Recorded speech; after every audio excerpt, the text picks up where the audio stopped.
The following is an interview with the President of Russia, Vladimir Putin, shot February 6, 2024 at about 7 p.m. in the building behind us, which is, of course, the Kremlin.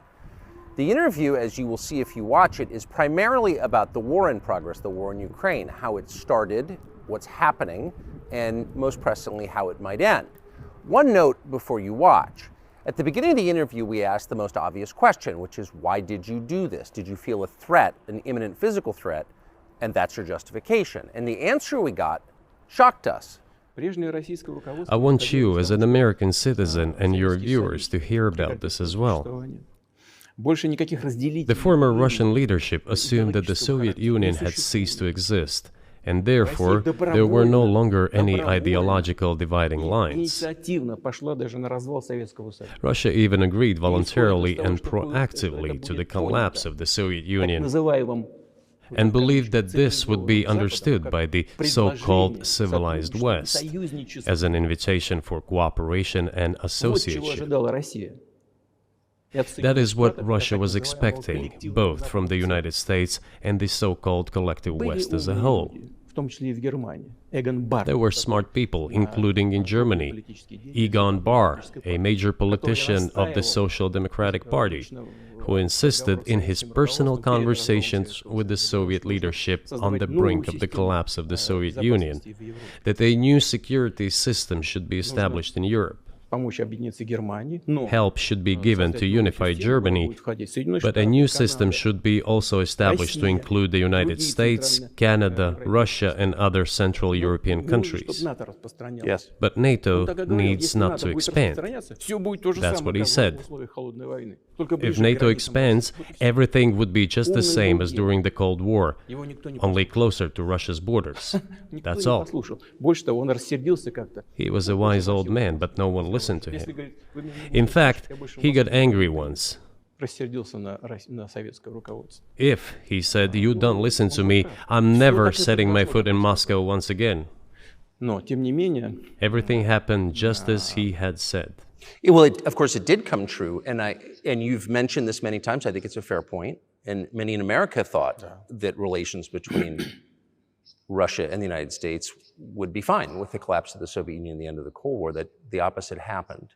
But you've never explained why you think that happened, except to say that the West fears a strong Russia, but we have a strong China the West does not seem very afraid of. What about Russia, do you think, convinced policymakers they had to take it down?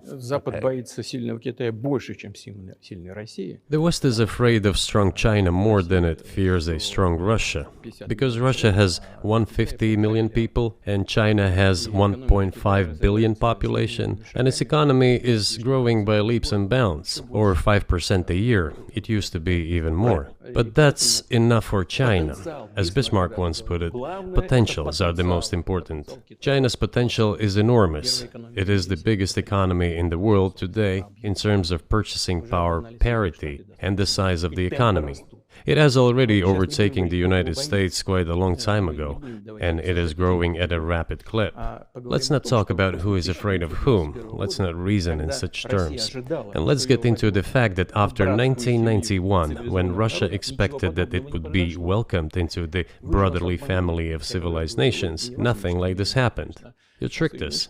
I don't mean you personally when I say you. Of course, I'm talking about the United States. The promise was that NATO would not expand eastward, but it happened 5 times. There were 5 waves of expansion. We tolerated all that. We were trying to persuade them. We were saying, please don't. We are as bourgeois now as you are. We are market economy and there is no communist party power. Let's negotiate. Moreover, I have also said this publicly before. There was a moment when a certain rift started growing between us. Before that, Yeltsin came to the United States. Remember, he spoke in Congress and said the good words. God bless America. Everything he said were signals. Let us in. Remember the developments in Yugoslavia before the Yeltsin was lavished with praise? As soon as the developments in Yugoslavia started, he raised his voice in support of Serbs, and we couldn't but raise our voices for Serbs in their defense. I understand that there were complex processes underway there, I do, but Russia could not help raising its voice in support of Serbs, because Serbs are also a special and close to us nation, with Orthodox culture and so on. It's a nation that has suffered so much for generations.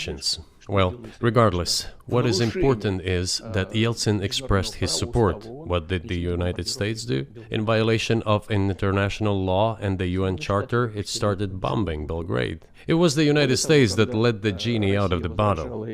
Moreover, when Russia protested and expressed its resentment, what was said? The UN Charter and international law have become obsolete. Now everyone invokes international law, but at that time they started saying that everything was outdated. Everything had to be changed. Indeed, some things need to be changed, as the balance of power has changed. It's true, but not in this manner. Yeltsin was immediately dragged through the mud, accused of alcoholism, of understanding nothing, of knowing nothing. He understood everything, I assure you. Well, I became president in 2000. I thought, okay, the Yugoslav issue is over, but we should try to restore relations. Let's reopen the door that Russia had tried to go through. And moreover, I said it publicly, I can reiterate. At a meeting here in the Kremlin with the outgoing President Bill Clinton, right here in the next room, I said to him, I asked him, Bill, do you think if Russia asked to join NATO, do you think it would happen? Suddenly he said, you know, it's interesting. I think so. But in the evening, when we met for dinner, he said, you know, I've talked to my team. No, it's not possible now. You can ask him. I think he will watch our interview, he'll confirm it.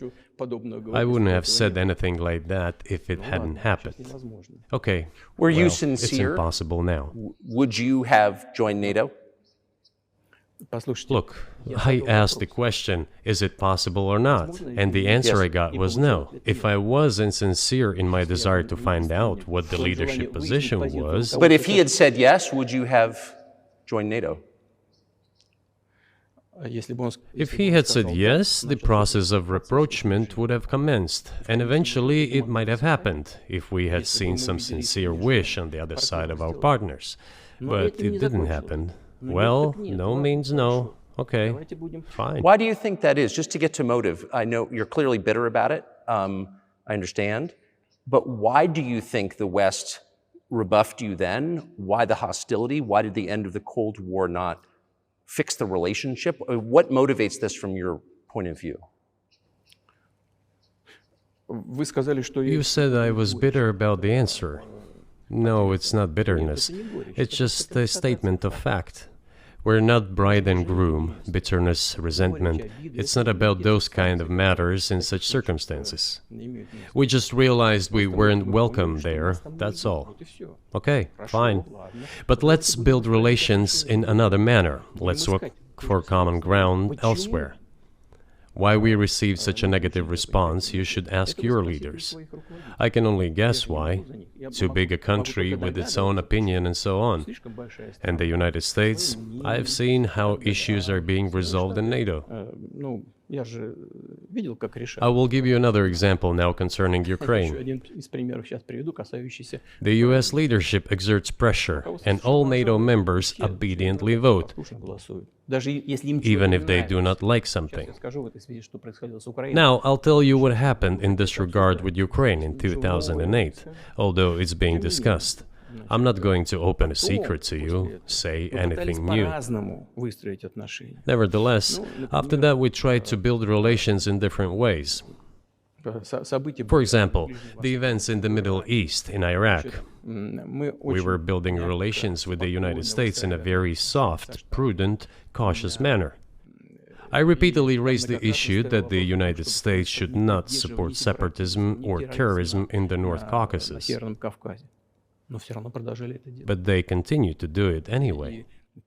and political support, information support, financial support, even military support came from the United States and its satellites for terrorist groups in the Caucasus. I once raised this issue with my colleague, also the President of the United States. He says, "It's impossible. Do you have proof?" I said, "Yes." I was prepared for this conversation, and I gave him that proof. He looked at it, and you know what he said? "I apologize, but that's what happened." I'll quote. He says, "Well, I'm gonna kick their ass." We waited and waited for some response. There was no reply. I said to the FSB director, "Write to the CIA, what is the result of the conversation with President?" He wrote once, twice, and then we got a reply. We have the answer in the archive. The CIA replied, "We have been working with the opposition in Russia. We believe that this is the right thing to do, and we will keep on doing it." Just ridiculous. Well, okay. We realized that it was out of the question. Forces in opposition to you. So you're saying the CIA is trying to overthrow your government? Of course, they meant in that particular case the separatists, the terrorists who fought with us in the Caucasus. That's who they called the opposition. This is the second point. The third moment is a very important one, is the moment when the US missile defense system was created.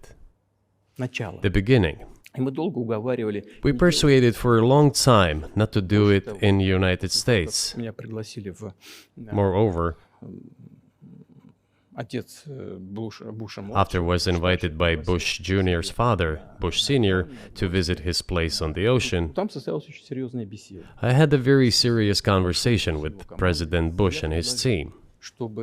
I proposed that the United States, Russia, and Europe jointly create a missile defense system that, we believe, if created unilaterally, threatens our security, despite the fact that the United States officially said that it was being created against missile threats from Iran.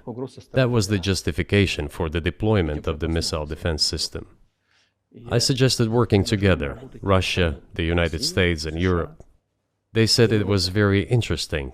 They asked me, "Are you serious?" I said, "Absolutely." Let me ask, what year was this? I don't remember. It is easy to find out on the internet when I was in the USA at the invitation of Bush Sr. It is even easier to learn from someone I'm going to tell you about. I was told it was very interesting. I said, just imagine if we could tackle such a global strategic security challenge together. The world will change. We'll probably have disputes, probably economic and even political ones, but we could drastically change the situation in the world. He says yes, and asks, "Are you serious?" I said, "Of course. We need to think about it," I'm told. I said, "Go ahead, please." Then Secretary of Defense Gates, former Director of CIA, and Secretary of State Rice came in here, in this cabinet, right here at this table. They sat on this table. Me, the Foreign Minister, the Russian Defense Minister on that side. They said to me, "Yes, we have thought about it. We agree." I said, "Thank God, great, but with some exceptions." So twice you've described US presidents making decisions and then being undercut by their agency heads. So it sounds like you're describing a system that's not run by the people who were elected, in your telling.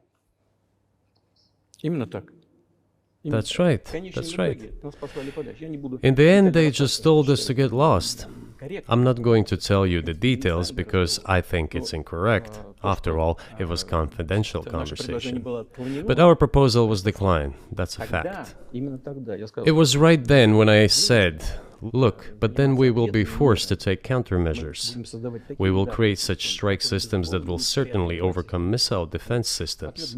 The answer was, "We are not doing this against you, and you do what you want," assuming that it is not against us, not against the United States. I said, "Okay." Very well. That's the way it went. And we created hypersonic systems with intercontinental range, and we continue to develop them. We are now ahead of everyone, the United States and the other countries, in terms of the development of hypersonic strike systems, and we are improving them every day. But it wasn't us. We proposed to go the other way, and we were pushed back. Now, about NATO's expansion to the east. Well, we were promised no NATO to the east, not an inch to the east, as we were told. And then what? They said, well, it's not enshrined on paper, so we'll expand. So there were 5 waves of expansion: the Baltic states, the whole of Eastern Europe, and so on. And now I come to the main thing. They have come to the Ukraine, ultimately. In 2008, at the summit in Bucharest, they declared that the doors for Ukraine and Georgia to join NATO were open. Now about how decisions are made there. Germany, France seem to be against it, as well as some other European countries. But that was 8 years before the current conflict started. So what was the trigger for you? What was the moment where you decided you had to do this? Спровоцировал конфликт изначально. Initially, it was the coup in Ukraine that provoked the conflict. By the way, back then the representatives of 3 European countries, Germany, Poland and France, arrived.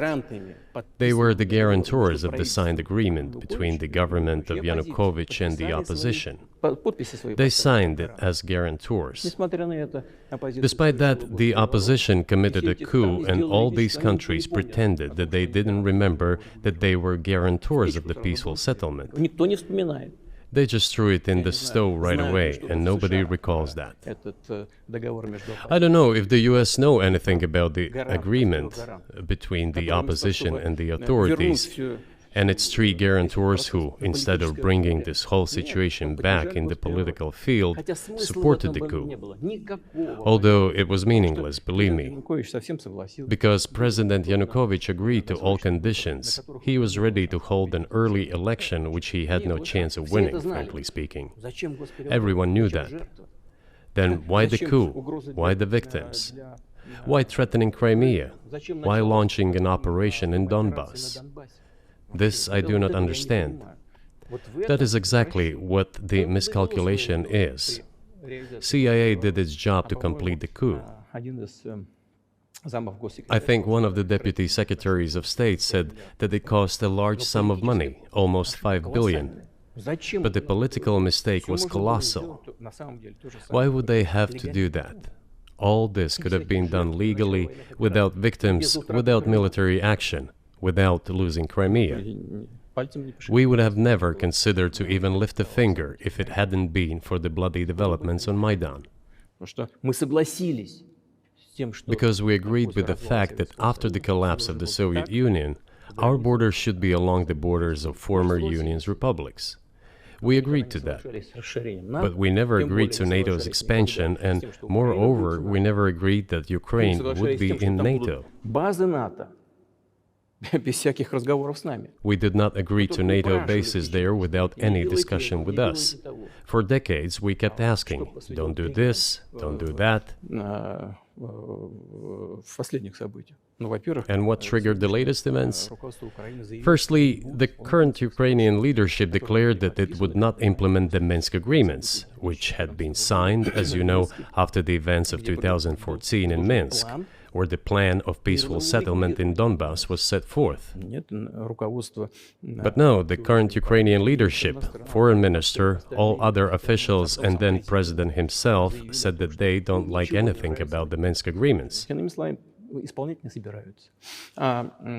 In other words, they were not going to implement it.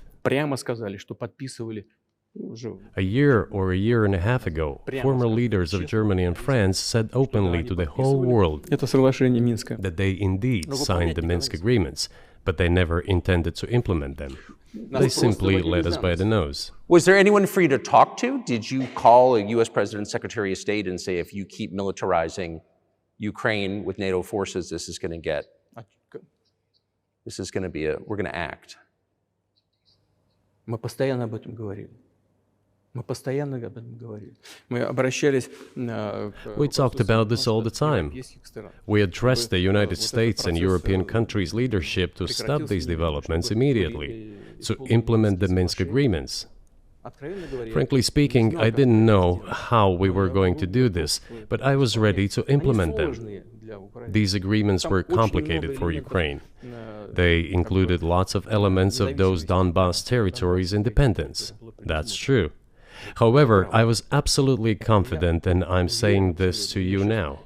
I honestly believe that if we managed to convince the residents of Donbas, and we had to work hard to convince them to return to the Ukrainian statehood, then gradually the wounds would start to heal.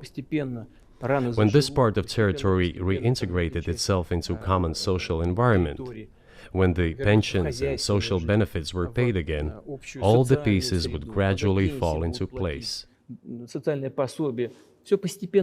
No, nobody wanted that. Everybody wanted to resolve the issue by military force only. But we could not let that happen.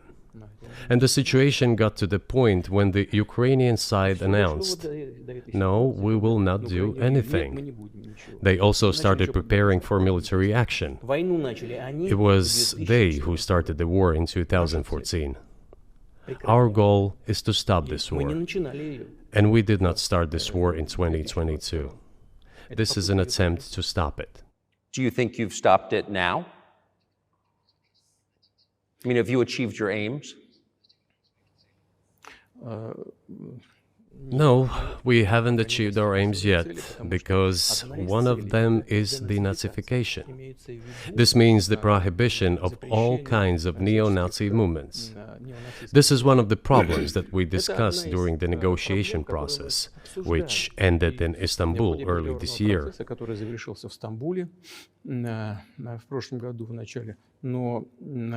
And it was not our initiative, because we were told by the Europeans, in particular, that it was necessary to create conditions for the final signing of the documents. My counterparts in France and Germany said, how can you imagine them signing a treaty with a gun to their heads? The troops should be pulled back from Kiev. I said, all right. We withdrew the troops from Kiev. As soon as we pulled back our troops from Kiev, our Ukrainian negotiators immediately threw all our agreements reached in Istanbul into the bin and got prepared for a long-standing armed confrontation with the help of the United States and its satellites in Europe. That is how the situation has developed, and that is how it looks now. But what is, pardon my ignorance, what is denazification? What would that mean? What is...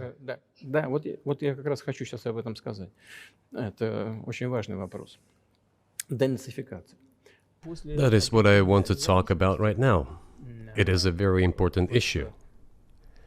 Denazification. After gaining independence, Ukraine began to search, as some Western analysts say, its identity. And it came up with nothing better than to build this identity upon some false heroes who collaborated with Hitler.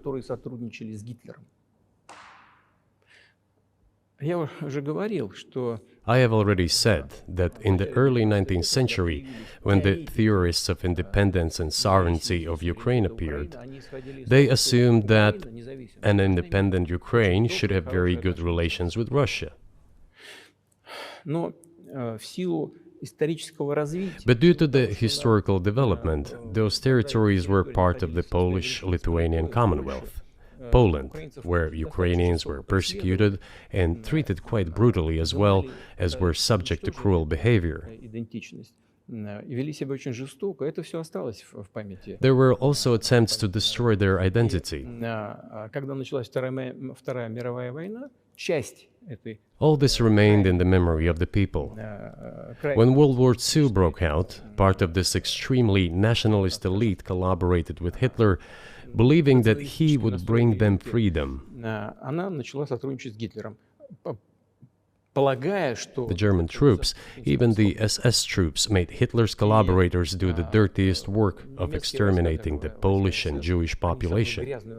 Hence this brutal massacre of the Polish and Jewish population, as well as the Russian population too. которые с Гитлером сотрудничали. Вот отсюда вот это. It was those people who were made national heroes. That is the problem. And we are constantly told that nationalism and neo-Nazism exist in other countries as well. Yes, they are seedlings, but we uproot them, and other countries fight against them. But Ukraine is not the case. These people have been made into national heroes in Ukraine. Monuments to those people have been erected.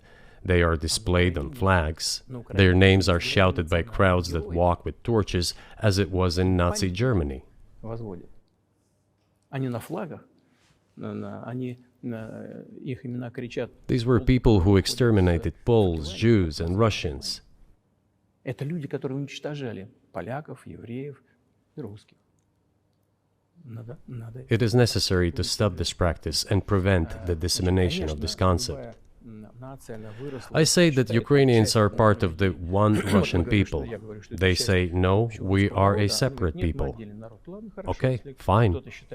If they consider themselves a separate people, they have the right to do so, but not on the basis of Nazism, the Nazi ideology. Would you be satisfied with the territory that you have now?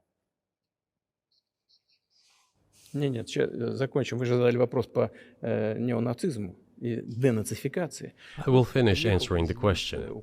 You just asked a question about neo-Nazism and denazification.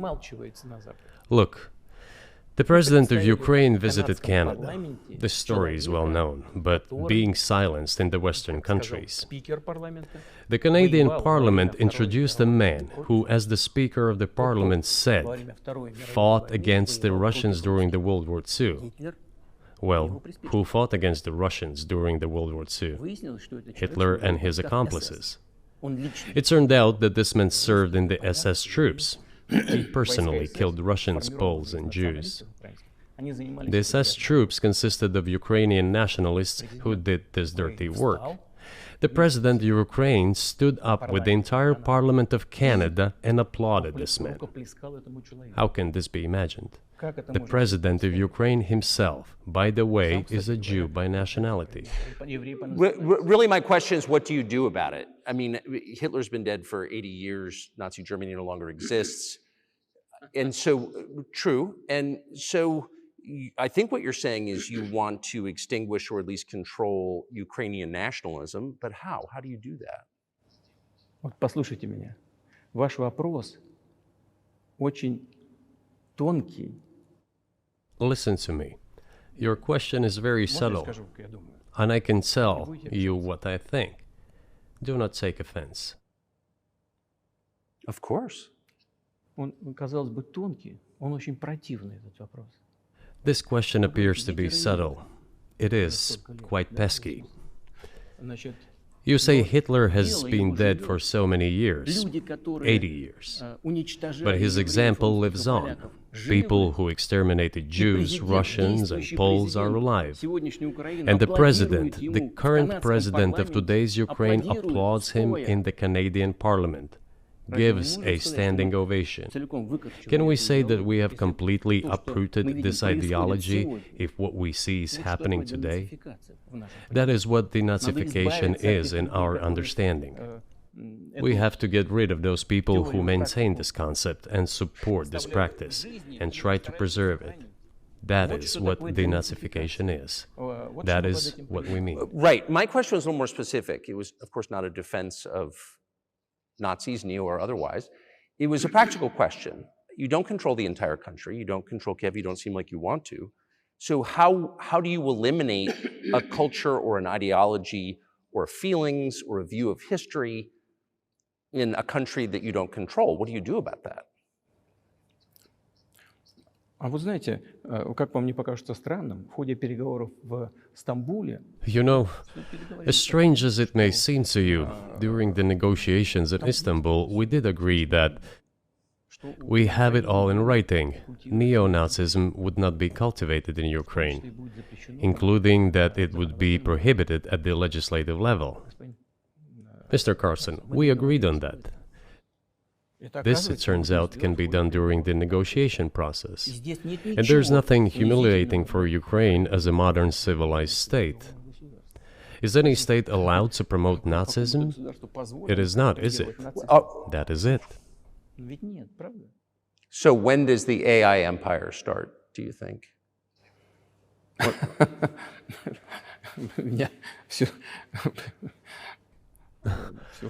You're asking increasingly more complicated questions. To answer them, you need to be an expert in big numbers, big data, and AI.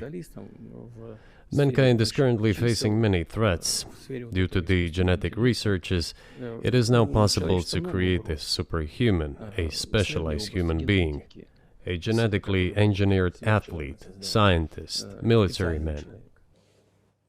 There are reports that Elon Musk has already had a chip implanted in the human brain in the USA. What do you think of that? Well, I think there's no stopping Elon Musk. He will do as he sees fit. Nevertheless, you need to find some common ground with him, search for ways to persuade him. I think he's a smart person, I truly believe he is. So you need to reach an agreement with him because this process needs to be formalized and subjected to certain rules.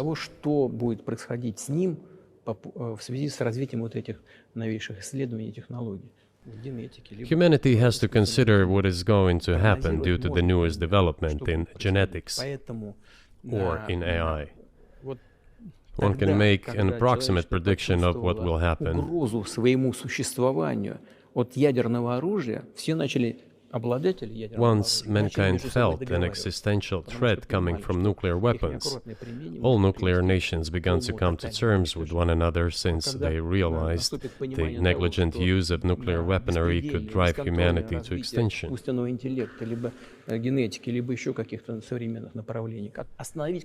It is impossible to stop research in genetics or AI today, just as it was impossible to stop the use of gunpowder back in the day.